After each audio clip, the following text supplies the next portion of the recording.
Bom dia a todos. Nós vamos iniciar nessa sexta-feira a correção das atividades da semana 12, 13 e 14. Então, muita atenção, façam as correções, porque essas correções vão ajudar vocês a resolver o formulário, que vai ser aplicado segunda-feira, dia 22. Então, muita atenção na correção. O tema dessas aulas é de estatística. Bom, agora nós vamos começar a semana 13 sobre integração de gráfico, tá? Uma questão de vestibular da Universidade Católica de Brasília. Então aqui nós temos a escalada da moeda americana em 2015. Cotação do dólar em cada dia útil, último dia útil de cada mês. Certo? Então é o último dia do mês. Com base exclusivamente nos dados apresentados no gráfico, quanto à cotação do dólar comercial no último dia útil de cada mês de 2015, assinale a alternativa correta. Letra A. Em dezembro de 2014, a cotação do dólar foi menor que 2,689. Então não tem como a gente analisar essa questão. Por quê? Nós estamos analisando o ano de 2015. E ele está falando do ano de 2014. Então não é possível analisar essa questão. Então a letra A não é a alternativa correta. B. O maior valor para a cotação do dólar comercial foi verificado em 28 de setembro. No gráfico, nós vamos ver a maior cotação. Vai ser o pico. Vai ser o pico, né? O maior ponto lá em cima no gráfico. Se você analisar, o maior ponto lá no gráfico é no dia 22 de setembro, não é no dia 28. Então a letra B também não está correta. Letra C. A função que representa o valor da cotação do dólar comercial em relação ao tempo é crescente no intervalo apresentado no gráfico. Não, ele não é sempre crescente. Ele sobe, tem alguns locais que ele desce. Então ele não é sempre crescente, não. Então também não é correta.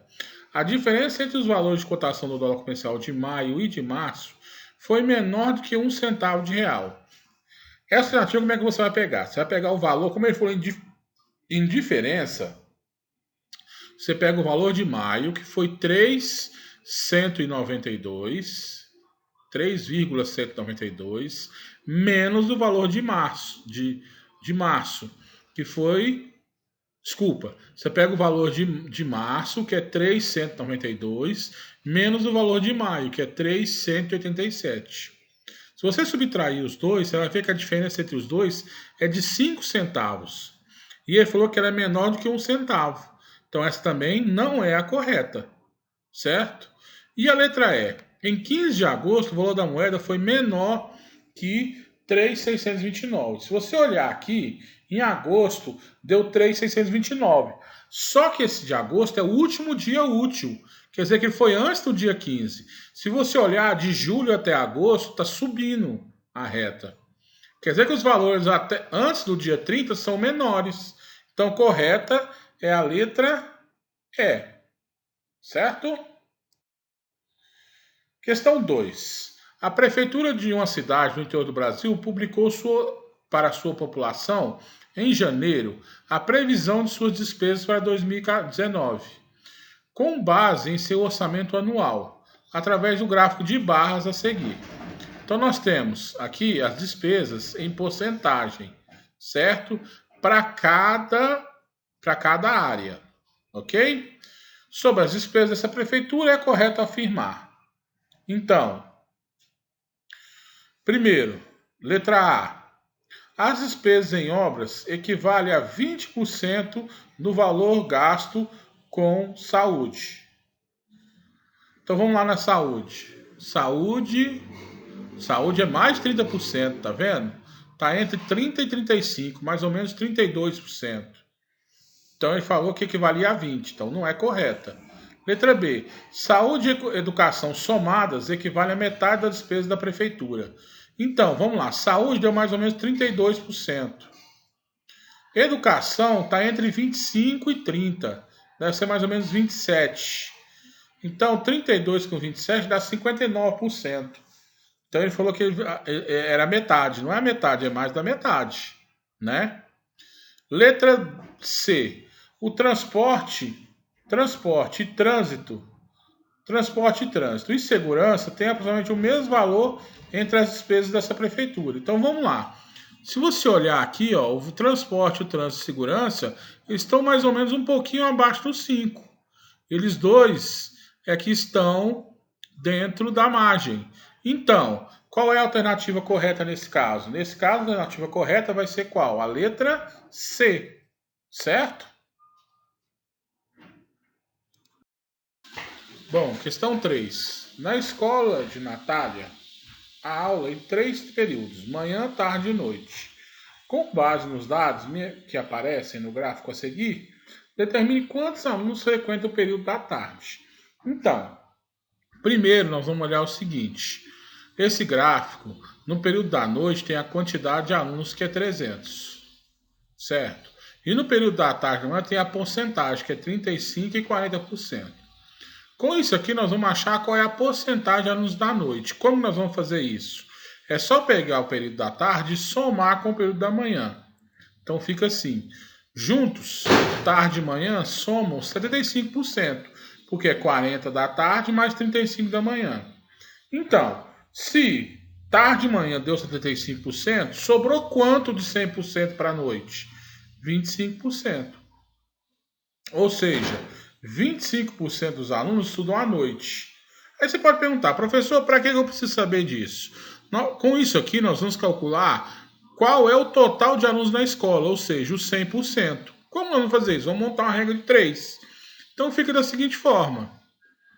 30 alunos são 25%, que nós achamos agora. X, que eu não sei a quantidade de alunos, é 100%. Então eu faço 25 vezes X, 25X. E 300 vezes 100%. O 25 está multiplicando, passa dividindo. Fica 300 vezes 100% dividido por 25%. Então fica 300 vezes 100 dividido por 25. Dá 1.200 alunos na escola. Quer dizer que na escola nós temos 1.200 alunos. Certo? Com isso, eu vou saber quantos alunos tem à tarde. Como? Vou montar uma nova regra de 3. Certo? Então tá aqui, ó. 100% tem 1.200 alunos. 40% tem X. Então fica 100% vezes X igual a 40 vezes 1.200.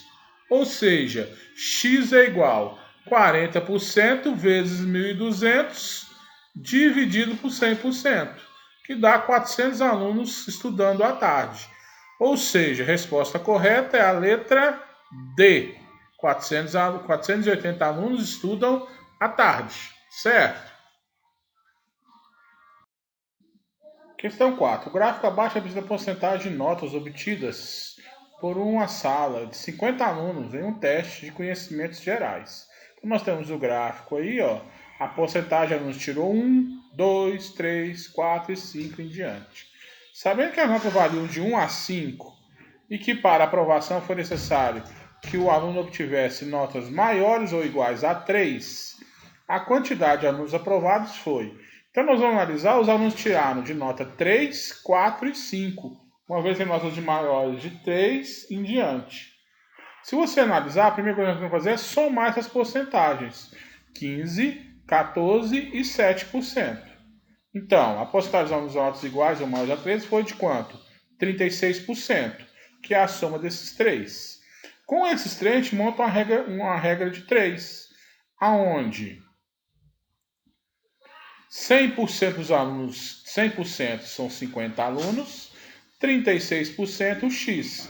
Então fica 100 vezes X, 50 vezes 36%. O 100 está multiplicando, passa dividindo.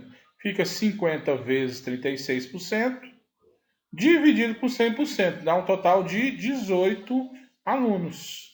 Então a resposta correta, quantos alunos foram aprovados? Aqui eles tiraram nota 3 em diante, ou seja, 18 alunos.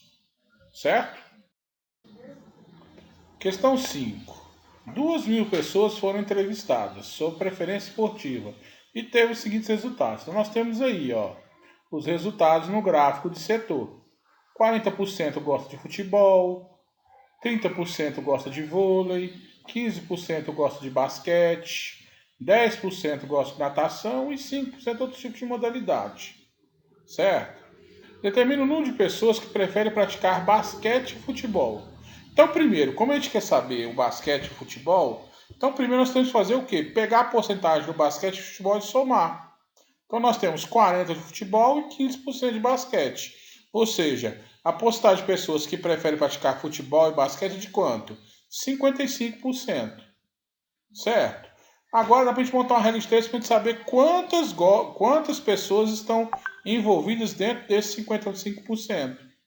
Eu ponho que os 100% são os 2.000, as 2.000 pessoas, certo? E que os 55% é X. Fica 100% vezes X igual 2.000 vezes 55%. O 100 está multiplicando, passa dividindo. Fica 2.000 vezes 55% dividido por 100%, que dá um total de 1.100 pessoas. Ou seja, 1.100 pessoas preferem jogar futebol ou basquete, certo? Questão 6. Dada a tabela abaixo. Então, nós estamos trabalhando com a variável que é cor de cabelo. Cabelo castanho, preto, louro, ruivo e um total. Certo? Aí, o FA é a quantidade de pessoas que tinham determinada cor de cabelo. Então, o castanho são 240 pessoas, o preto 80, o loiro 60, o ruivo 20 e o total 400. O FR% é a porcentagem. 60% das pessoas da pesquisa tem o cabelo castanho, 20% tem o cabelo preto, 15% tem o cabelo loiro e 5% tem o cabelo ruivo. Um total de 100%. Ele quer que a gente monte os gráficos de segmento, coluna e barra, V por FA, e setor ou pizza, V por FR. Então vamos primeiro o gráfico de segmento. Como é que fica o gráfico de segmento? O gráfico de segmento você vai ter dois eixos, o eixo X e o eixo Y. No eixo X, você vai colocar a cor dos cabelos, a variável, e no eixo Y, você vai colocar o FA, a quantidade de cada um, certo? Eu coloquei só inicial nas variáveis, C para castanho, P para preto, L para loiro, R para ruivo. E aí eu peguei o preto, o castanho, fui até o 240, marquei um ponto. Fui no preto, fui até o 80, marquei um ponto. Peguei no loiro, fui até o 60, marquei o ponto. Eu peguei no ruivo, fui até o 20, marquei o ponto. Depois que eu marquei o ponto, eu juntei esses três pontos com a reta. E aí o gráfico ficou desta forma. Este é o gráfico de segmento. Já o gráfico de coluna, eu mantive a variável no eixo X, castanho, preto, loiro e ruivo, né? Indicado pela primeira letra do nome. E no eixo Y eu continuei com os valores de FA. Só que agora eu juntei ele por colunas, por bloquinhos. Certo? Peguei o primeiro bloquinho no castanho, fui até o 240. Peguei o bloquinho no preto, fui até o 80. Peguei o bloquinho no loiro, fui até o 60. E peguei o bloquinho no ruivo e fui até o 20. Ficando dessa forma. Esse é o gráfico de coluna. Já o gráfico de barra é diferente. O gráfico de barra, no eixo Y, eu coloquei a variável. C para castanho, P para preto, L para loiro e R para ruivo. E no valor do eixo X, eu coloquei o valor do FA, que é 240, 80, 60 e 20. E uni ele com os bloquinhos, ficando assim, dessa forma. Esse é o gráfico de barra. Já o gráfico de setor, ele é um pouquinho diferente. O gráfico de setor ou pizza, eu vou colocar as porcentagens, certo? Então eu desenho uma circunferência, mais da metade dessa circunferência é para cabelo castanho, certo? Menos que um quarto dele é para cabelo preto, certo?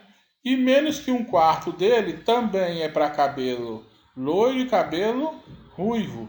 Eu pintei esse gráfico para que ficasse conseguisse distinguir as diferenças pelas cores. E ele ficou dessa forma aqui.